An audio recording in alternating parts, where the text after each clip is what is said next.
Chapter 2, Concept Video 2. This is an introduction to debits and credits. Part 1. We're going to do this in 2 parts.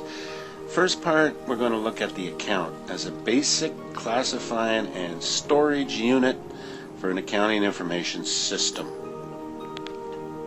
An account is a part of the accounting system that we use to classify and summarize increases and decreases and to determine the balance of each asset, liability, and shareholders' equity section, revenue and expense accounts.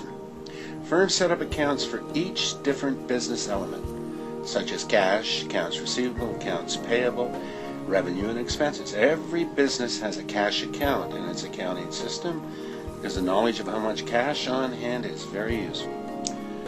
To illustrate an account, visualize what we call a T account. That's it, just a T. And we give the account a name, for example, cash. Now you'll notice there's the left side and a right side to this T. So the rule here for this one is we're going to record increases in cash on this side. This is for increases. Any transaction that decreases cash will be recorded on this side. Now, I told you that accounting language comes from the 14th century Venetian time period. Guess what the word for left side is? In their language, debit meant left and credit meant right. That's all.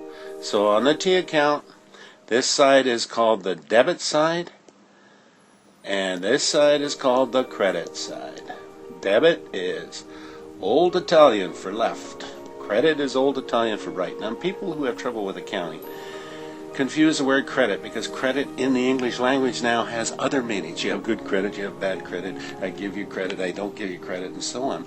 But in accounting, credit simply means right-hand side of the account. If you can keep that in mind, then you'll go a long way in analyzing transactions properly. Now, we've seen that each business transaction is an exchange and therefore affects 2 different accounts in the accounting equation. And in a business transaction, we record the total dollar amounts of debits, and they must equal the total amount of credits. When we debit one account for, say, $100, we must credit another account. In that way, we will always be on balance. If we have, every transaction has a left-hand side and a right-hand side, or a debit side and a credit side. This is called the double entry accounting system. Now, recording transactions in the T account is easy when you keep in mind that the equal sign is the balancing thing in the assets equal liabilities plus, I'm going to say, plus shareholders' equity. Assets are on the left-hand side, and therefore we're going to say they increase on the left-hand side. Liabilities and shareholders' equity are on the right-hand side, so they're going to increase on the right-hand side of the liability account or the shareholders' equity account. If there's a decrease in the assets, we're going to record that on the right-hand side of the asset account. If there's a decrease in liabilities or shareholders' equity, we're going to record that on the left. And in this way, we can record every business transaction in this shorthand fashion. So again, to summarize, the left side of the T account is the debit. The right side is credit. Debit means left, credit means right. That's all. So here we go. Assets. Debits increase assets, credits decrease them.